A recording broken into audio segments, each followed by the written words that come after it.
Back again, Average Joe's, bringing your fantasy thunder just like every week.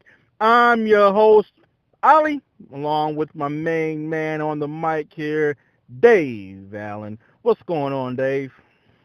Hey man, how you doing? How you doing? Doing all right. I might have to come up with a different intro here. Every time I'm trying to put these shows together and go ahead and get all the stuff on it, it's hard for me to tell which apart from one from the other because the intro sounds so the same. I don't know. We'll see how that goes. I might try to switch the songs up here and there. How about Hey man, hey, whatever works, man. that? We'll try some different things. Anyhow, want to thank you guys for coming back once again. Um, we appreciate the love we've been getting. We appreciate everyone behind the scenes who's been getting the word out about the show. Got a few new subscribers this week, so we certainly do appreciate you guys doing that. And once again, it will mean the absolute world to us. Go ahead and like, subscribe, and comment on the videos. We do want to be interactive with you guys. Please visit us on Instagram. That is Average Joe's Fantasy Football _ between each word. And also on Facebook, the Average Joe's Fantasy Football Podcast. We are answering questions throughout the week, start sits. I will tell the person whom we told to start Elliott over James White, we're sorry. It was the correct call. It makes sense. Continue to start Ezekiel Elliott, but that particular week it didn't quite work out last week for us too. So we apologize to you. But neither here nor there. How was your week, man? How's things shaping up? Great, man.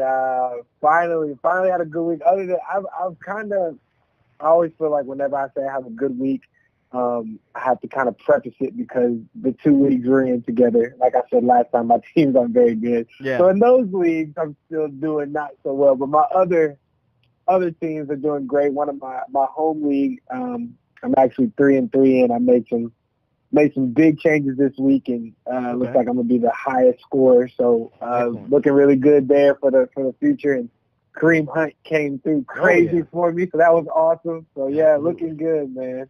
Well, good. Yeah, I'm doing pretty good as well in my leagues this week. Looks like I'm gonna go 3-1. In fact, tonight's a big night for me. In the league one of the leagues that we're in, I have Sanu going tonight, and I'm up by 27, 28 points. But I am going against Russell Shepard and Saquon Barkley, so it can get pretty close. And I have to make sure Sanu's in the lineup, so I need to be in front of the TV at 8:05 to make sure Sanu's going. If not, I have to put Hardy in there. See if I can get. Well, you want something that might make you happy. Russell Shepard's out tonight. He's in action. Whoa! Yeah. What? When did that come down the pipeline? I didn't hear that one. It just came out right before we started. I just got the notification. Wow, that sucks for him then, and good for me. No, man, you hate that. That's one of the problems with having people who are playing on Monday night. Yeah, you don't know if they're all of a sudden inactive. You got them in your lineup. You don't have anyone you can replace them with, and unfortunately, that's the nature of the beast. You're going to have people playing on Monday night, but wow, you really have to apparently monitor those situations closely. So again, good for me. Okay, good deal. Well, anyhow, talking about commenting and subscribing, we do have a new question of the week, and once again, we're going to be giving away the Hers Creamy Ranch Habanero. I got those sent out. Hopefully, it'll be arriving to the old winner soon. That way, he can comment and tell us how awesome these things are. Once again, these are awesome chips. They're my favorite chips now. They will change your chip life. I like them more than Doritos, and that's pretty hard to do. So please answer the questions in the comments below. We will respond to you. And again, you have a chance to win these chips until we can get a little more big time and offer some, signed helmets and all the rest of that great stuff. So with that having been said, Dave, I'm going to let you go ahead with the question of the week. Yeah, question of the week this week is, what NFL team currently has 2 tight ends ranked in the top 15 fantasy points? So what NFL team currently has 2 tight ends ranked in the top 15 in fantasy points this year so far? Absolutely. Go ahead and answer that question in the comments below. Hopefully we'll have a winner this week, and you will get a free bag of hers Creamy Ranch Habanero chips. All right, we got a big show, man. Got to get through here quickly. Again, I want to be in front of the TV, even though the news you just gave me makes things a little easier. You never know with the Saquons. He might do it. Absolutely. Yeah, he might do it. So have to be watching. And then you never know when someone may blank you. So hopefully Sanu doesn't have an off week for me. But neither here nor there. We've got a big show. We're going to do a review of Week 7, do a few top performers, obviously a real fast waiver wire. And we're going to give one die-trying player. That is a guy that just hasn't quite done it for us, but I believe in the situation, or I believe in him, or whatever, and I'm gonna keep him, and I'm gonna die trying playing this guy. So we'll do one of those guys. And before we jump into the game, let's do a real quick news and notes. There's some big things came down the pipeline here. Marshawn Lynch was placed on IR today, man. That's a big hit to an already porous offense there in Oakland. Yeah, that's a huge hit. Especially because week after week we say, even if Lynch is hurt, he's gonna play. Right. And it looks like he it's probably done for the year. He's not, he won't be eligible for at least 8 weeks. And the Raiders came out today basically saying, looks like they're gonna be in rebuild mode, so probably won't have any more use for him. So yeah, that's a hit. You can rest assured that feel free to probably go ahead and drop Lynch and look elsewhere. Yeah, and I feel pretty bad about him. He was one of my late round pickups in one of my leagues that I felt really awesome about. He was kind of a steal. I got him in round 10, I believe. And as a matter of fact, in the league that you and I are in, I got him in round 10. And it is a dynasty league, so the age brings a little less value. But even still, he had been a really valuable piece for me this year. And I hate to see him go down. He was definitely looking RB2 territory. Who's going to benefit more? Are you Martin or Jalen Richard?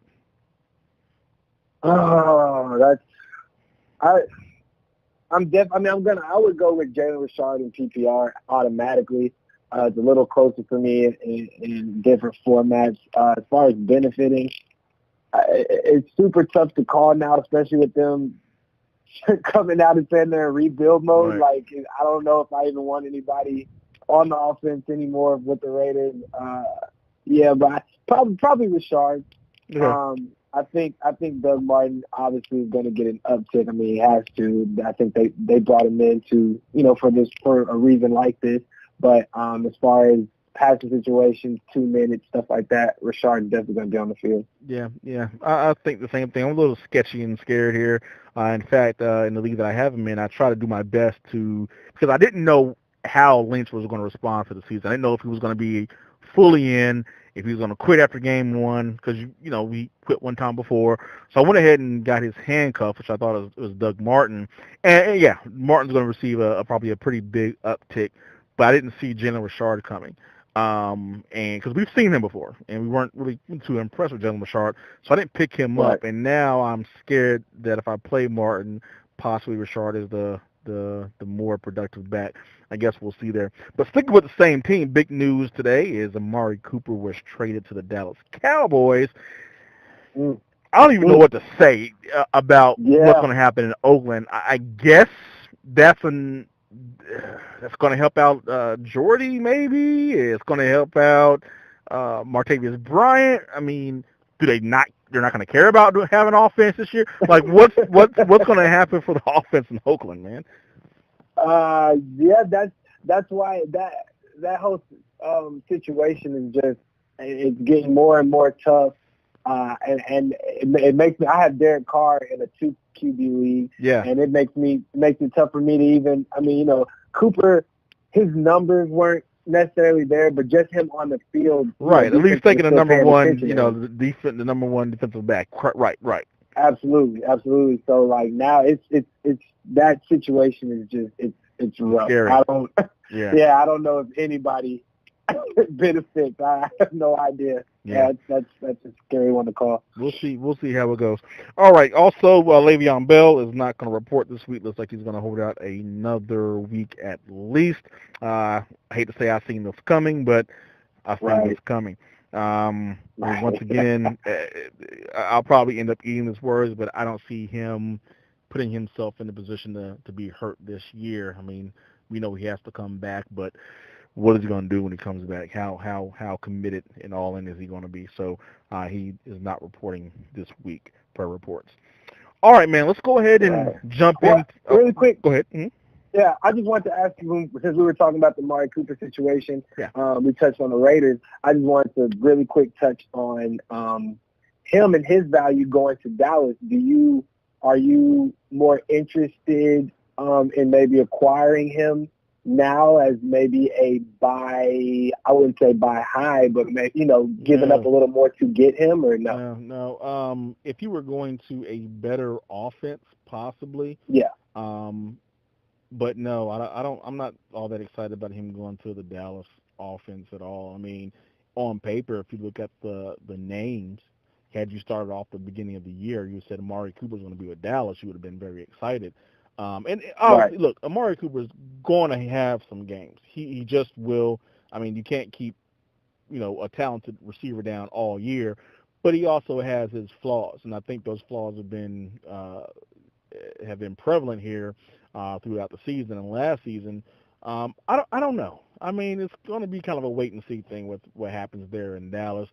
Dak hasn't looked particularly all that awesome, and unlike an Aaron Rodgers who can make anyone on the field with him look good, or a Tom Brady who can make anyone on the field with him look good, I don't know if Dak's that kind of a quarterback, man. He has not been all that awesome this year. We were expecting maybe a step forward, and we haven't gotten that out of him. So what does Amari Cooper do to help him out or to increase his value? I don't know. As a matter of fact, we'll talk later on, but I still think that, let's talk about I'm going to do that for the waiver wire. So let's go ahead and jump through these games then. I'm going to try to go as fast as we possibly can. Got 50 minutes here. So let's go ahead and talk about Denver and Arizona. This game was not close at all, but I want to address the firing of Mike McCoy. What do you think this does, if anything, for Arizona? I hope that it means we're going to go back and set up better plays for David Johnson. That's what I'm hoping.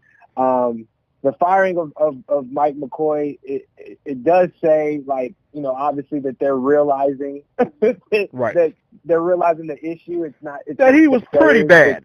He got fired everywhere else he went. Getting it.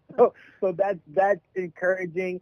But just not knowing exactly, who this next offensive coordinator is or what he does good is the iffy part. But I'm hoping we can gradually see a change, if nothing else, at least for David Johnson. Yeah. It got really frustrating as a David Johnson owner, seeing him run right into the back of the line time and time again, and not getting him out into space where maybe he's one-on-one with the linebacker and can use his skills, or even use his skills as a pass-catching running back. It got really upsetting to watch that over and over again. And the thing is, what confuses me, and I've never been inside of an NFL locker room or NFL coaches session or whatever, but you would assume that all the coaches talk and they come up with a scheme together on how to get things done. I don't understand how replacing one coach in the system with a different coach is going to make any big difference, because he was part of the old problem. But sometimes that kicks something in for the players. They play a little bit harder, knowing we have a new coach in here, and also possibly it lets the new coach coming in and say, we can't continue to do the same old things, and maybe they change something up. The interesting thing is Byron Leftwich is an old NFL player. You may not remember him very well, but he was a quarterback for a very short time in the NFL. I think he was more of a prolific college player. And I did some research. Old NFL players do not translate well into coaching, seemingly. The only head coach, NFL head coach that was a previous NFL quarterback that have over a 60% win percentage was John Harbaugh. Wow. In recent memory. Yeah, so Okay. old NFL quarterbacks do not translate well into coaches. So I'm interested to see what happens here. Is he going to be more of a a pass first kind of a coordinator? I don't know. So got a lot of things to watch out for here, but certainly hope there'll be an uptick for David Johnson going forward. For Denver, man, Emmanuel Sanders continues to make our trade look very, very close. Yeah, he may be tipping the scales in your favor, man. I don't know. It does make it seem like you may have given up a tad too much. Of course, hindsight's always 20/20, but hey. Yeah, Gordon, he's hurt now. Hopefully this hamstring doesn't hamper him like Leonard Fournette or anything. He doesn't out for weeks and weeks and weeks, but he didn't play last game, and if that continues to be an issue throughout the season, yeah, you may have gotten a leg up on me here, man, because who knew Emmanuel Sanders was going to be punt, pass, and kick champion out here, man. Hey, he's playing great. He's playing really good football. And Thursday they just played excellent. They of course it was the Cardinals, but I think this is one of those games. I'm not saying it's going to turn the whole season around, but I think they would have looked good against almost any other team that was out there. They just looked good as a unit, especially defensively, and the play calling looked great. They looked really good. Now, I have not heard much more information about the Royce Freeman injury. Yeah, I do know it's an ankle injury, and so now it's basically Phillip Lindsay and Devontae Booker, but I don't have. You may have more information on the injury. They're saying possibly a high ankle sprain, but maybe not as severe as some of the other high ankle sprains. Typically, that's a 3, maybe even a 4-week hindrance. From what I'm hearing, I do think he's going to miss at least a week or two. I'm really high on Lindsey, man. He looked like for a little guy, so to speak, looked like a monster, man. He's playing tough. So if you can go out there and get Phillip Lindsay, he's going to be almost impossible to get right now. But I think he's going to be an RB1 as long as Freeman's not there. Do you think with this news, just a quick question, do you think you could package a Amari Cooper and maybe a Kevin Coleman for Phillip Lindsay? Yeah. I think you could probably put that together and get Phillip Lindsay because, again, your mind is going to lead you to believe that Amari Cooper is going to be better in this new offensive system. Absolutely. And you never know. You might catch lightning in the bottle. Tevin Coleman has pretty much gotten the nod at this point in time. I guess we'll probably see more what happens with that tonight.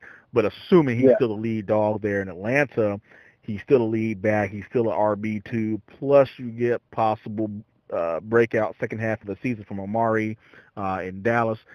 He should be the man there, so to speak. That's what you're thinking. I think that's a decent package for Phillip Lindsay right now. I agree with what you said. I'd probably still say no if I was a Lindsay owner, but that gets the thinking at the very least. That's close. Right. Absolutely. Good deal. Anything else on this game, man? No. Well, I mean, just defensive news. If anybody was interested, Patrick Peterson asked to be traded from the Cardinals. Doesn't mean it's gonna happen. Doesn't mean nothing like that. But just an interesting news headline to see. Oh man, maybe he'll end up in San Francisco. Doesn't he have to move too far? Well, real quick, just to say, I found out today the Eagles have been called multiple times to get him. So we will tired see. of the Eagles, man. No, negative. I'm tired of the Eagles. They're like acting like they're the Yankees or something like that. You can't go out there and buy all these championships. Build it like everybody else. I'm tired of this. No. Le'Veon Bell, they're in the talks for him. They want to get Patrick Peterson. They got was it Bennett from not Bennett. Did he get Bennett from the Seahawks? Yeah. Bennett from the Seahawks. Come on, man. And one thing I'm not happy about, and we'll move on. We also are talking to the Dolphins about Pupless Parker, unfortunately. So we'll see. All right, moving on. So, that may just hurt you overall more than anything else. Yeah. I do want to make mention of one thing. As you know, I'm here in Charlotte, North Carolina, East Coast here, and I did want to shout out Coach Steve Wilkes, even though not having the greatest of seasons. He is a local product to Charlotte, North Carolina. He grew up in the Hidden Valley neighborhood here, which is a very well-known neighborhood. And from everything I'm hearing about Steve Wilkes, man, he is just a down-to-earth, humble guy. Doesn't ever mind coming back here to help out the community. Very active. If someone needs him, he's there, especially for youth. So we certainly do appreciate you around here, Steve Wilkes. Yeah, and that's we awesome. hope that the season turns around for you. Big shout out to him.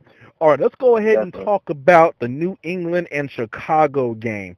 This one surprised me because I told you before that I thought New England was going to win this pretty handily, and this game was really close. What surprised you about this one, man? Well, you know, I when we talked on Thursday, I felt like if Khalil Mack played, it would be close, but I did not think a 38-31 game. I didn't think it was going to be a high scoring game like that. So that was surprising. Trubisky continues to surprise me. I think I might have to say that this isn't a facade anymore, that Trubisky can actually play in this system because, he's looking good. He had a good statistic game. Statistically speaking, correct. Definitely. More points than I expected. One thing that I did, or two things I want to look at. You were right, actually, last week you asked if I thought Trey Burton would have a big game. I said I think this is more of a Jordan Howard game, but Trey Burton exploded. He looked great. Yes, he went completely off. And A-Rob only got one reception this game. That probably has a lot to do with it, possibly being on the, having the best cornerback shadow him. But, man, Trey Burton looked really, really good. This is what we were expecting out of Trey Burton coming in.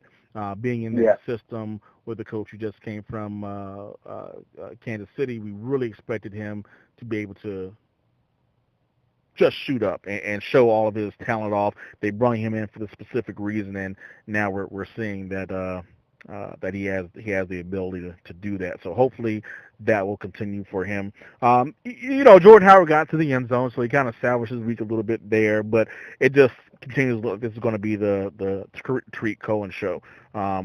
He's, regardless of game script, he's able to come out and show that he's going to be valuable for the squad. So I'm really high on Cohen going forward. I would certainly be willing to go out there and make a move for him if you're in PPR, of course. Yeah, definitely. And Tariq Cohen's he's just everywhere. And they're using him the way you would like David Johnson to be used in the Cardinals, with his pass catching abilities and everything. But anyway, Tariq Cohen's looking absolutely great, and the system fits him spectacularly.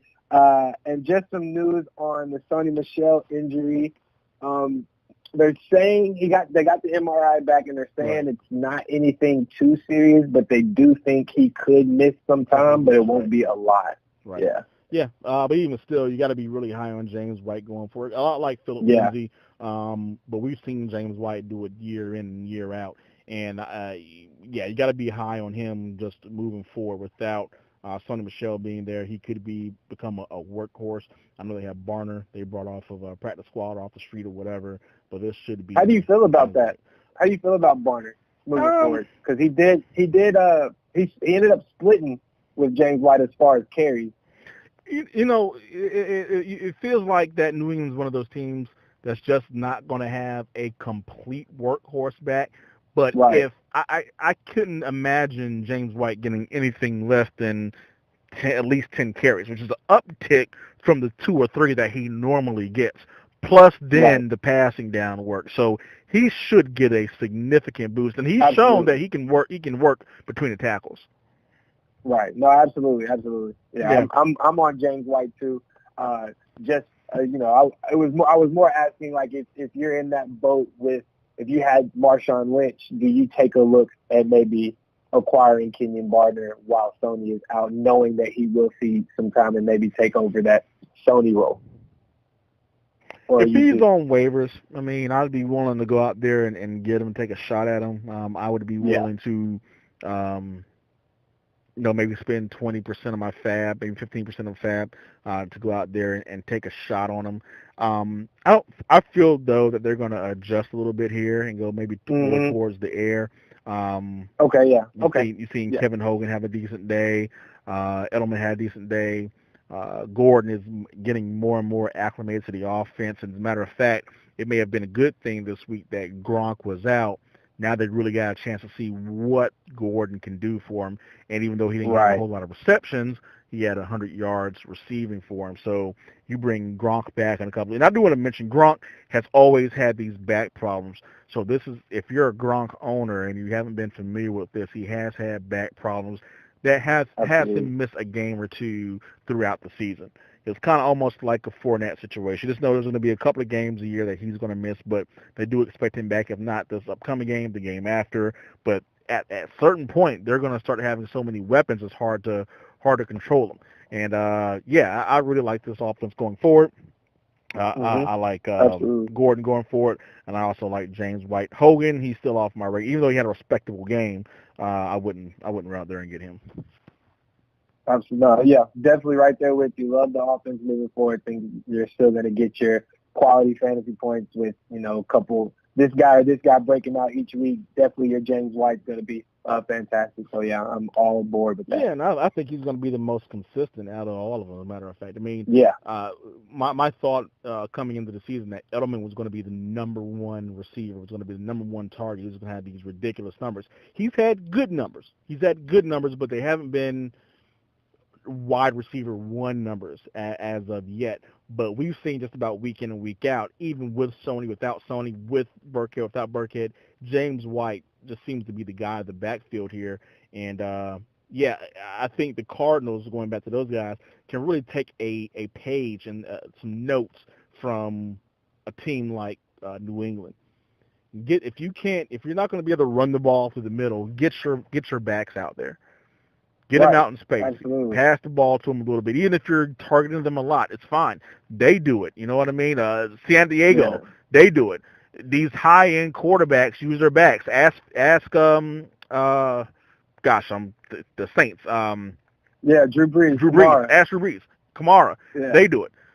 So, I mean, you can use your backs out of the backfield. Even if you use them a lot, you can use these guys and really get them out in space against these linebackers and create those mismatches. And I think James White is just one of the best in the league about that. So I'm really high on him going forward. All right, anything else about that one? Yep, nope, covered it all. All right, my friend, let's go ahead and talk about Cleveland and Tampa Bay. Another close game. Yes. Super competitive, man. Cleveland, to me, they're saying Hugh Jackson is on the hot seat right now. And possibly he is.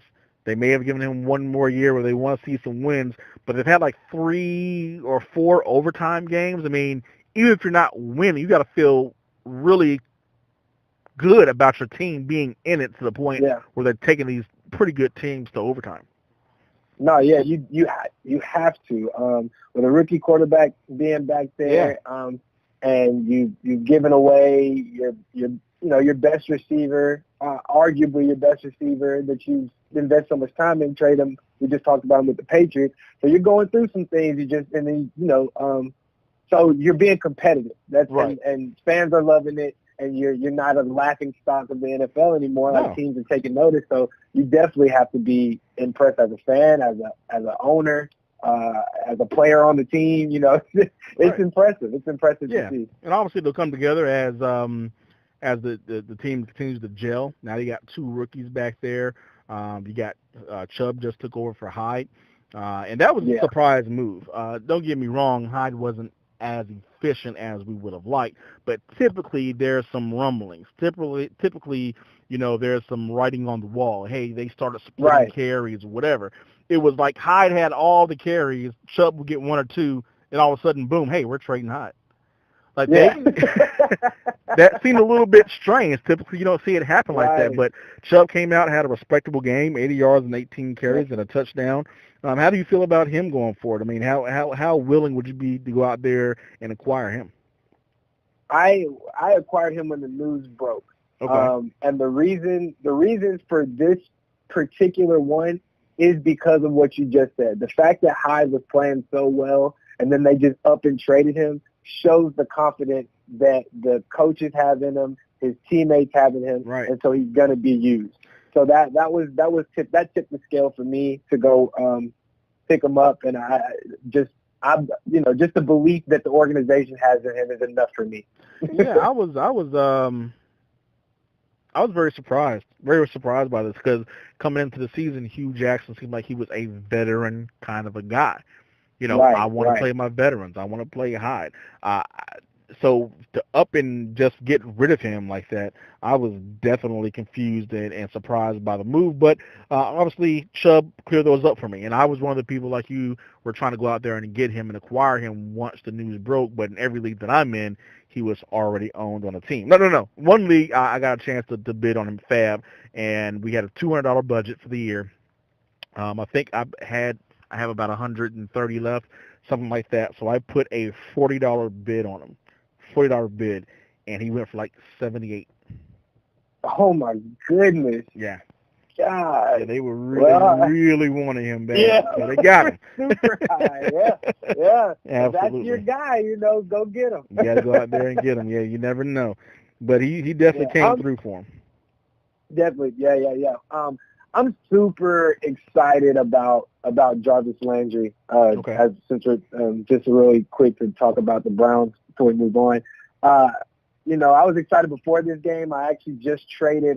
It was a trade involving Keenan Allen, and I got Jarvis Landry for him. But yeah, he had 10 catches, and his schedule moving forward, he's got the Steelers, Chiefs, Falcons, Bengals. Wow. Like this is an excellent schedule moving forward. So I love Jarvis Landry moving forward, especially as what seems to be the biggest and best thing going for them right now. And they're going to pass the ball because they're going to be, they're not going to be in, Browns aren't going to be in any situation where they're blowing out a team or anything like that. So, absolutely. Yeah, love Jarvis. Absolutely, yeah. He had a monster game. And he's had the opportunities in this offense, and I don't think that he's had an opportunity. I mean, it hasn't come to fruition just yet, but we've seen it come together last week for him, and yeah, he could possibly be a monster going forward, especially with some of the injuries and whatnot. And also, if now, let's just say, putting Chubb in the backfield makes the running game more efficient, now teams have to account for both. So we'll certainly see how it continues to develop. Tampa Bay, let's talk about the Tampa Bay running game. I got tricked again. So the week before, Ronald Jones was one of my, I'm sitting him, so you should start him. Now, that was the week they decided to focus on Peyton. Peyton, right. They decided to go ahead and focus on Peyton. He got all the run. This week, I'm like, okay, I'm going out there and getting Peyton. I actually picked him off of waivers, and now Ronald Jones gets a touchdown. Are they just going back and forth? What do you think with this running game here? Oh man, that's a tough one to call. I honestly don't know. I don't even know what to say about that. Because his number six carries for 13 yards is nothing exciting at all. It's nothing, but the touchdown just made him relevant. So I don't know. And Peyton Barber only had 5 more, so it looks like you can say they're splitting it. Winston was their leading rusher, so that's a tough backfield to call. I actually, in one of my unfortunate leagues, I have both of them, so I started both of them because I didn't know. So it's a tough backfield to even call. Yeah. Are you willing to, if you were going to go into next week's game, which one are you willing to put out there? Are you still rolling with Peyton Barber, or are you thinking Ronald Jones from now on? Who has? Yeah, I'm still going with Barber. I have to go with Barber just because of the touches and just because of I didn't get to really pay attention and watch the game closely. Right. So just going off of yardage, 30 yards to 13, it makes me think, are they doing better play calling for Peyton Barber? Is he running harder? Like, I feel like there's a reason why he got more rushing yards than Ronald Jones did per se. So I would go with Peyton Barber moving forward until I'm able to see something out of Ronald. Absolutely. Yeah, I'm still feeling the same way. I mean, Barber's still going to be the starter there. We haven't heard anything different on that. they were in a tough game. Cleveland's defense is a little bit better than people, give credit for. So maybe that was just kind of a tough game for them. Maybe against weaker defenses. You may see a little bit more running room for the running backs, and they may just go with the hot hand. I suppose we'll see. So Yeah. I would probably lean more towards Barber as well, and I would be willing to start him again this upcoming week if you don't have any better options. Just take anything else away from this game? No. Well, I like to see Mike Evans is being used. Yeah. Jameis Winston threw it to a lot of receivers. A lot of receivers got balls that game, and Mike Evans came down with 7 of them, so that's encouraging to see. O.J. Howard was second there. We talked about Adam Humphries. He was used as well. So that just, lets you know that a lot of receivers in Tampa Bay are going to be used. Mike Evans is still going to be the stud that he is. So that was awesome. Yeah, I did actually notice that O.J. Howard may have eclipsed Cameron Brate as much as Jameis likes Cameron Brate. O.J. Howard, I think his talent's just winning out, and he's going to be on the field a little bit more than Cameron Brate. So I'm feeling a lot more comfortable rolling him out there, even with James. Yeah, definitely. All right, good deal. Let's go ahead and talk about New Orleans and Baltimore. Ooh. Another great game. And can you believe that Justin Tucker missed that kick, man? Oh my God! It's like, as scary as this is gonna sound, it's like it's in the writings for Drew Brees this year. These records he's breaking. Justin Tucker missing his first ever extra point. Like, right. Oh my God! Wow. Yeah, that's basically what everybody said when he missed it. Right, yeah, and then on top of that, it was just so much. It was Justin Tucker missing it. It was Brees getting his 500 touchdown pass, and it was Brees finally beating the Ravens. There's just so much in that game. It's just like, man. But in a fantasy relevant right point of view of it, John Brown had 100% catch rate, which is that's always a good thing. Always a great thing. You catching all the. Hey, I need you. Like, I'm putting you in from now on. That's awesome. And one thing I really wanted to pay attention to is something that we were discussing last week with Kamara and Ingram. That this game showed that Kamara and Ingram is going to continue to be a game-based, like a game script. Yeah, I was really going to ask you about that and what you thought, because the year before we got Thunder and we had Lightning in the same game. Yeah. Typically they were both absolutely fantasy relevant. And don't get me wrong, we've only seen 2 games of them together so far this year, but I hope this doesn't turn into a situation where it's either or. Either Kamara has a good game and Ingram doesn't, or Ingram has a good game and Kamara doesn't. They had a good balance last year, but it seems like thus far that's not the plan. So now you have to start looking at it almost like the Peyton Barber, Ronald Jones situation. Who are you going to roll out there? Is it simply, okay, a higher scoring game against a little bit better offense, or a tougher defense, so we're going to get the ball to the outside and get them in space, or this is a team that, is bad against running backs, we'll run Ingram. I mean, how are you going to call this backfield going forward? Yeah, it's what you said. Like, it's going to be, for me, I have both of them in a lot of my leagues. If I got Kamara, I was trying to get Ingram too. Right. Because of what you just said, I was expecting two-headed monster. But if moving forward, we're going to have to pick and choose. Looking at the Saints' schedule moving forward, they have the Vikings next week. That might be they might both be able to do well. I'd probably lean more Ingram just in that matchup, but then they have the Rams the next week. That's probably going to be a Kamara game. Yeah. So yeah, just moving forward, it looks like it's just going to be who are they going against? What is that defense really good at? And then I'll have to go with the running back that is going to exploit that. Yeah, I would agree with that. But it's disappointing to see that they both are not going to be able to go off. And again, maybe we'll see what happens here, and perhaps they will develop that chemistry again where both running backs are doing well. Definitely, but I don't know, maybe Ingram's coming down. The PEDs are wearing off. Maybe they know the PEDs are wearing off, and they're like, okay, we got to give it back to Kamara here. He had his one PED game, and now he's back to normal. I don't know, but that was I know if you had because I had just went out there and tried to acquire Ingram. I believe I put a trade out there, Michael Thomas. I was trying to get Ingram, and I believe T.Y. Hilton. I believe that was a trade I was trying to make. It just kind of sat there. I didn't get a no, but I think the person was thinking about it, and I kind of ripped it back at the last minute right before the game because I don't want not to know what's going on. But absolutely, yeah, I've probably been pretty upset had I seen what happened after that game. I don't know. On the other side of the ball, go ahead. I'm sorry. Oh, I was just gonna say the encouraging thing about that is, like you said, we don't know yet, and it was Baltimore, and their defense is fantastic. So the encouraging thing is, even though they didn't have great games, it's not like they just didn't have great games. Yeah. Like it was a reason for it. So definitely something that can change. Yeah, man. Let's talk about New Orleans real quick, man, because we've been talking, but let's talk about their pass catchers a little bit because I'm a little confused here.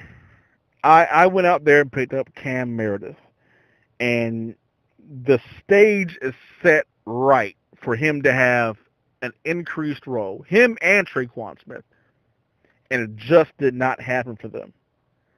Yeah. What do you see for him or the pass catchers going forward? Has this... you can't even say they slowed it down and ground and pound because Ingram had a bad game. What was going on there?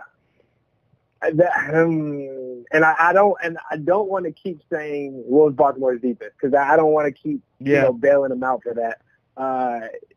It may have just been Benjamin Watson, six targets, 6 catches. It wasn't a lot of yards, but I don't know if maybe Baltimore kept them off the field. I have to look at that time of possession. Moving forward, though, I think we can still count on Traquan. I've been counting on Cam. I've been holding on to Cameron Meredith basically all year. For whatever reason, I have this belief in him. He's not my die trying player. Yeah, so I'm not spoiling anything. But I've been holding on to him, and I think as they're going on, hopefully he can get into it. I think Traquan Smith will do better. This game was just, we had a lot of them at the beginning of the year. This may have just been one of those weird games. Yeah, man, the whole game left a bad taste in my mouth, quite honestly. I mean, on both sides of the ball, I mean, I just didn't feel good about much of anything outside of Michael Thomas and John Brown, who both had fine games. You expect them to. Yeah. But Javarius Allen, another clunker, man. I don't know what to do. I don't have him on any of my teams, but I thought this would be a game script that he would be heavily involved in. He wasn't, and they didn't even really heavily involve Collins. He only got 11 carries, but the funny thing is Collins had more receptions than Allen in the game. Collins had 3, Allen had 1.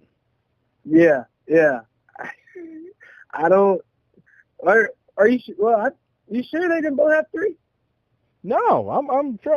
I'll pull it up right now. I remember taking a look at this, and I was really confused by what they're doing with him. Again, we've already spoken about him one time before, and we didn't understand why he was being kind of scripted out of the offense here. But let's take a quick look. I'm going to pull this up and make sure I'm telling the folks right here. If my information here wants to pull up, 1 second. Offense page, where'd it go? There it is, Saints and Ravens. All right. And we got the box score up here, Ravens. All right, so Collins had 3 receptions for 10 yards. Oh, no, you're right. I'm sorry. I was looking at Andrews. I'm sorry. So Allen did have 3. Okay. So they both had the same amount of receptions. Absolutely. But yeah, but still. Even still, right. That they're having the same amount. Yeah, it's because Allen is supposed to be their pass catching back. So even the fact that they're both having even is still a cause for concern. So definitely. I don't know. I don't know what it is about the Ravens and Buck Allen. I hope they can sit down and go to a nice dinner and hash things out or whatever they have to do. Right. So they can get this guy. I don't know what the situation is. Yeah. All right. Well, how comfortable are you moving forward with this backfield, though? Is it? I mean, obviously you'll start Collins. You'll give him another run. But are you putting Allen in your lineup anymore? I have to give him one more week. They've got a rivalry game coming up with the Steelers. I want to see how they use him with the Steelers, and if I can get even the slightest hint of, he's still going to be effective, or they're still going to try to make some plays for him, then I can still go with him. But if they go against these Steelers and it just looks like he's a no-show, then it might be one of those guys where I have to bench him for a while. Yeah. Yep. Absolutely. I feel the same way. All right, man. Well, those are the games. That's the Week 7 review. If you have any more points, we can talk about them. If not, we can go ahead and jump through all these top performers. Yeah, we can go ahead to top performers. All ready for it. Sounds good, my friend. You go ahead with your first guy. Who's your top performer of the week? Oh, man. He's actually my waiver wire pickup, Marlon Mack. Oh, yeah. The bell cow for the Colts. He looks fantastic. That's a snipe. That's okay. Come back. Give you one. I'm gonna check them off the list. Go ahead. We might have to make that like a not a full segment, but a side segment. I think I saw a couple of comments where people, the listeners are kind of enjoying that snipe. Yeah. Hey, that's not a thing we do on purpose. It just happens. But yeah, Marlon Mack looks fantastic. He's doing exactly what they wanted from him last year when Gore was still there. Right. And that what they got him for, and I now see why they've been holding out for him so much. It's like, he's injured. We're just gonna bring these guys in, but as soon as he gets healthy, we're giving him the work back, and I see why. He had a great game. Well, hopefully he continues to stay healthy. That's kind of been his big thing, and he looked awesome. Now, I still don't have a whole lot of faith in this happening. Their defense is pretty horrible. They just happen to go up against Buffalo, who's had a horrible offense all year long, and they're starting to, basically a quarterback off the street, basically. So you this kind of writing was on the wall for this one.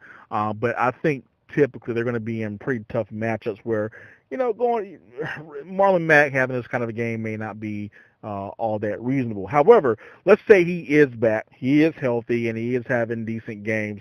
Is that going to limit the value of Eric Ebron, who's been having a wonderful season thus far? Oh, wow, that is because now you have T.Y. Hilton back. They're top right. That's exactly what I was thinking. Oh my goodness. I don't. Oh my gosh, that's tough. Wow, it could. It very well could, because of the fact that Max he's used in the running and the passing. I think Ebron will still catch his touchdowns, but I do think the receptions, the 6, 7, 8 reception games might go away if Matt continues upward. Yeah, that's wow. I didn't even think about that. Yeah, Hilton coming back, and then you still got to think about Jack Doyle at some point in time will return. So I would probably say Ebron is possibly a sell high. I don't know how close, Jack Doyle is to returning, but I would definitely be looking to unload him if you have a tight end, a backup tight end like a O.J. Howard or something like that. Who can give you a decent week. My first guy, I'm going to go big time here. I'm going to go Captain Obvious. Kareem Hunt just looked beastly. 3 touchdowns, man. He's tap dancing and doing pirouettes on the sideline to get into the end zone. He's doing it all. He's taking some of the load off the shoulders of Mahomes there, just making it look good. Because we were talking about this earlier in the year, Kareem Hunt's usage and his usage in the passing game. And they're now getting him more and more involved in the passing game. And this is what I said at the beginning of the season, when teams start to catch up to Mahomes. Took them a few weeks, obviously, because he started off on fire. They're going to lean on those running backs a little bit more. And both running backs actually had a decent game. If you want to call a backup having a decent game, I think Spencer Ware actually got him there and got himself a few yards as well. Yeah. Spencer Ware did pretty well too. Yeah, definitely. So he's one of my top guys here for this week, man. I think he's going to continue to go forward and have excellent showings. Oh yeah, Kareem Hunt, and he made the defense look like little boys yesterday. they could not that run where he came out of a jumble and then that's crazy. Yeah.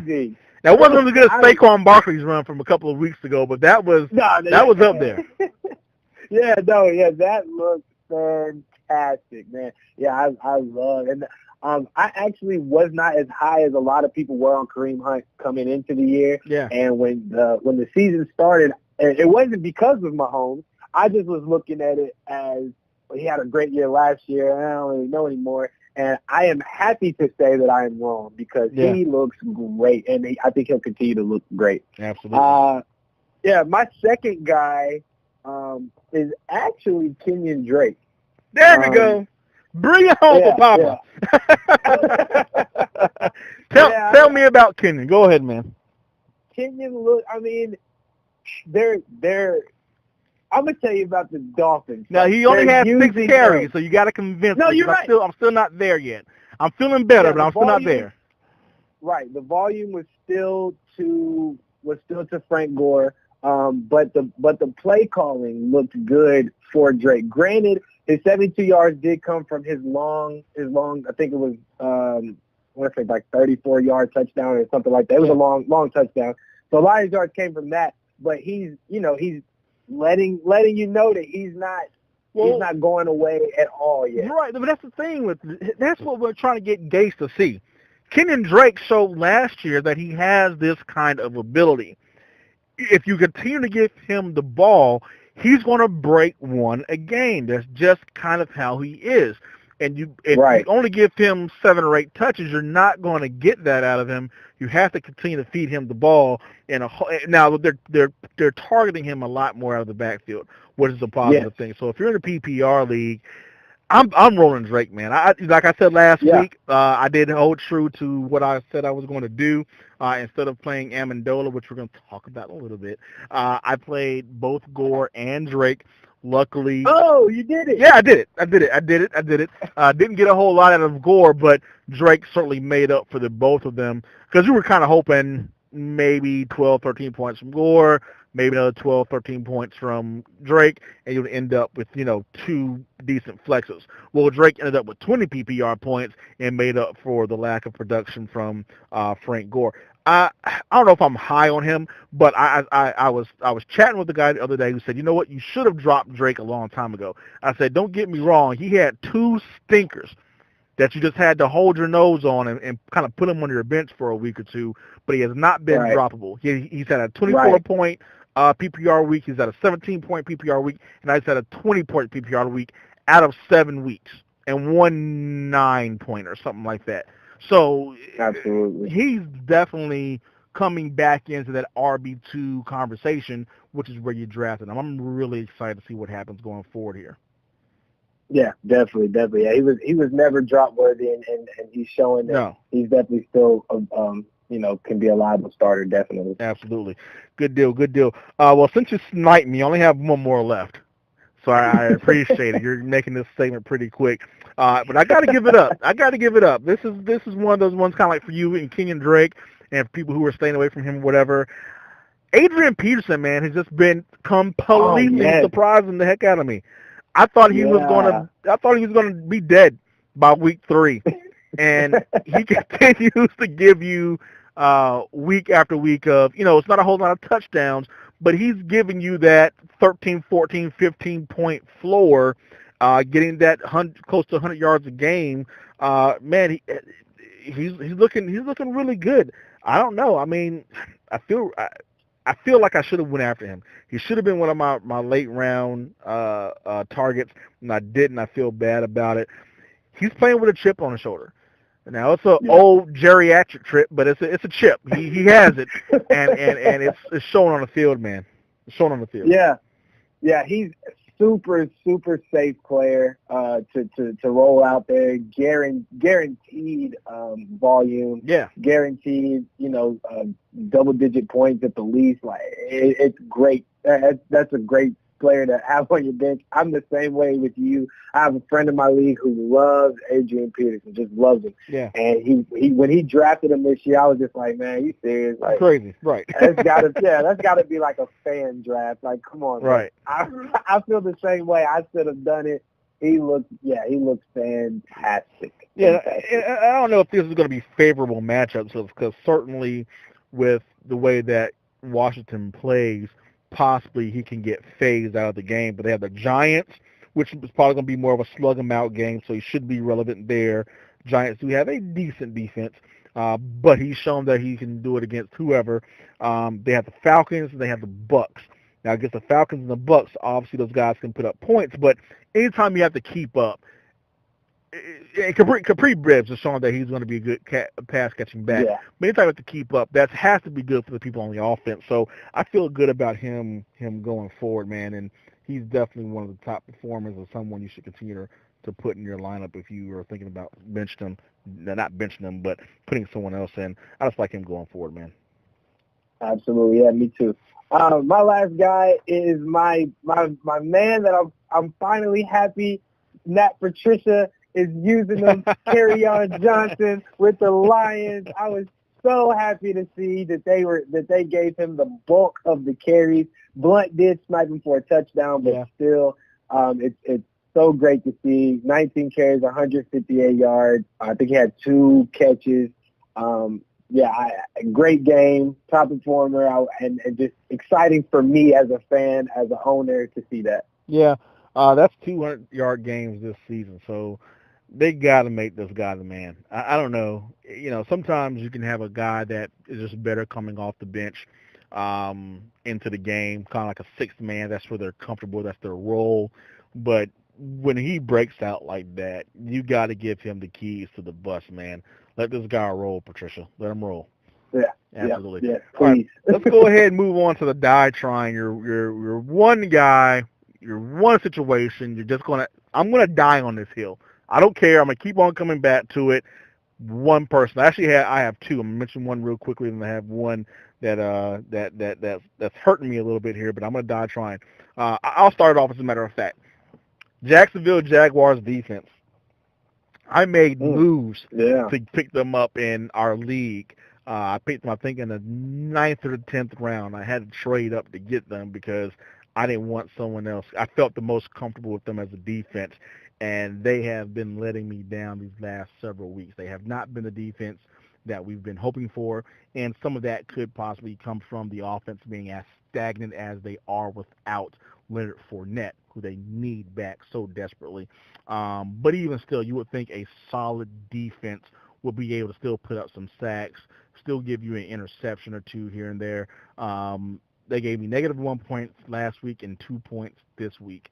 Do you have any thoughts on what's happening here? Did they lose a piece or something that I'm not aware of? Why is this defense not performing? I wish I knew. I will say this really quick. Whatever is bothering them, I hope it continues to bother them at least for one more week because my Eagles play them. But yeah, I don't know. I don't know if I did hear Calais Campbell isn't 100%. He's not playing 100%. I think I heard that correctly, and that's a huge pass rusher for them. So I don't know if that little hit is making this big of a difference. I have no idea. But they do look pretty different than they looked last year, and it is unfortunate. Absolutely. All right, man. Who do you have? Yeah, I think I may have gone a different direction with this, so I hope I didn't do it incorrectly. But my die trying guy is Julio Jones. Okay. I took it from the situation of him not having a touchdown yet. Could maybe turn some people off at the idea of Julio. He's one of my non-tradable players. I'm not considering it at all. I don't care. He just some stats. He has 44 receptions on 69 targets and 708 yards on the season. Now that's significant because he has 0 touchdowns and is still a top 10 fantasy receiver with no touchdowns. He was top 6 last week. He just hasn't played this week, but I think once he plays, he's still top 5, top 6 with no touchdowns. Right. PPR. Right. Yeah. Absolutely. So I mean, the guy is a beast. He's going to get it done. Like we said, we've both just been hoping for the coordinates, somebody to show him where the touchdown is. But that guy, I'm going to go with him no matter what. Absolutely. My last guy is David Johnson. We've already spoke about him at length. I'm hoping this change helps him out, but I'm going to keep rolling him out there, whether it's 8 points or 12 points or 20 points. He's going to be in my lineup. I'm going to die trying with him. Let's go ahead to the waiver wire, man. A couple quick guys, and let's get out of here. Been going for about an hour now. Who's your top waiver wire pickup? Yeah, the top guy that I already spoke on earlier, Marlon Mack. He's only 53% owned in league. I think it's a guy that he can't be out there. I don't think he should be a free agent in any league. He's got to be owned everywhere. Absolutely, yeah. And that'll be actually that's a big surprise. He's only 53% owned in most leagues. He's right, yeah. Yeah, that's really odd. He should have been just about 100% owned, even though he's been hurt a little bit. You had to know he was coming back into a significant role, and yeah, after this week, he will be 100% owned. My top guy, and I mentioned him before, and this is again why we tell you guys to continue to come back. Hopefully you listen this long into the show, because I do pat myself on the back. I don't care. It may be in bad taste and bad form, but when I call something, I'll let you know. Amendola looked good. Gave you snipe. Yeah, 1 for 1. I came back on him. I called Amendola a couple of weeks ago when he had that first good game. I was saying, listen, he looks like he may be a target monster with Brock Osweiler back there. He seems to like him a whole lot. He gave you 20 fantasy points. Now, I have him in a couple of leagues. I did not play him because I wanted to keep to my word that I was going to play both Kenyon Drake and Frank Gore. But he looks like the man going forward. Not only that, but Stills is hurt, Wilson is hurt, and I have a surprise for you. Pupless Parker's still not playing. If you're shocked. Didn't I see him? I thought I saw. No, I'm just kidding. No, you didn't see him. Trust me. If you seen him, he was on the sideline, if that. So no, Amendola's my guy. I'll be willing to pick him up. I don't know if I'm going to spend a whole lot of fab on him because just like anything else, he could go away just as quickly as he came. But he's definitely going to be the man in the offense here going forward. And if the Dolphins decide to keep Osweiler as their quarterback because he has been faring pretty, they didn't win the game, but he looks good. He looks decent. Right. Amendola can be his guy. All right, man. Yeah. No. Go ahead. I'm sorry. Go ahead. No, you're good. Go ahead. No, I was going to say, who's your next guy? Oh, yeah. Because I got sniped there, and I really only had 2 for this show. I'm kind of trying to think of one. Interesting one for me. I still like Chris Godwin with the Buccaneers. Like I said, Jameis is moving the ball around quite a bit. Everybody's getting touches, but Chris Godwin is he's staying relevant. He had 5 catches for 59 yards last game, 6 targets. Was third in receptions. So just a guy to keep your eye on. Absolutely. Yeah, I've been liking him since the season began when they said it was going to be Evans 1A and Godwin 1B.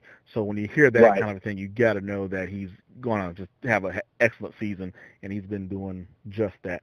I'm going to stick with the Dolphins. I mentioned Osweiler here, and he was 22 of 31. 239 yards passing, 2 touchdowns and no interceptions. Now, that's not a huge game by any standard. However, it's a competent game. And if anyone can give you multiple passing touchdowns, he's good possibly in a 2-quarterback league, or if you're really, really, really in a jam at quarterback, bye week or something like that. I think we got 4 teams on bye this week. He may be someone you can pick up off the waiver wire and get a competent 17 or 18-point week off of. My last guy was Cole Beasley. That's another guy I called. Pat myself in the back again. I called him about 3 weeks ago. He gave you a huge game last game, and this week he gave you 12 fantasy points. He is definitely a flex-worthy candidate. I will real quickly. What happens with Cole Beasley going forward here since they have Amari now? That's exactly what I was about to ask you. I was going to ask you how you felt about that. Yeah. Super quick. I was just talking to a buddy about it. I think what you're going to see is I think Alan Hearns is going to end up having getting the best benefit out of this. Wow. Looking at it before, when Alan Hearns was not the guy in the system, he played well. When he was with Allen Robinson, Allen Hurns looked fantastic. Right. When he wasn't the number one target, he had good seasons. So I think Amari Cooper coming, taking the best defender on the other side, you can see it good from Allen Hurns. But as far as Cole Beasley moving forward, he's Dak's guy. I don't think too much is going to change. Targets may go away, but Dak will still try to find them. Absolutely. Absolutely. Yeah, I still like him going forward. Definitely worth a spot on your bench, kind of see how things play out. And until Amari gets up to speed, he still may be the safety blanket for Dak Prescott going forward. Anyhow, we have been going for a little while. Once again, want to thank everybody for joining us tonight. Please hit the like button, subscribe, and comment. Answer the question of the week. I do apologize for my senior moments. They give me a little ginkgo biloba. Forgot a couple of names tonight, but that's how it goes sometimes. So continue to come back and support us. We appreciate you. As always, if you can dodge a wrench, you can dodge a ball, more than likely. Dave, do you have anything else for the people? Enjoy your week and enjoy your football. You guys have a good night. We're signing off. Bye now.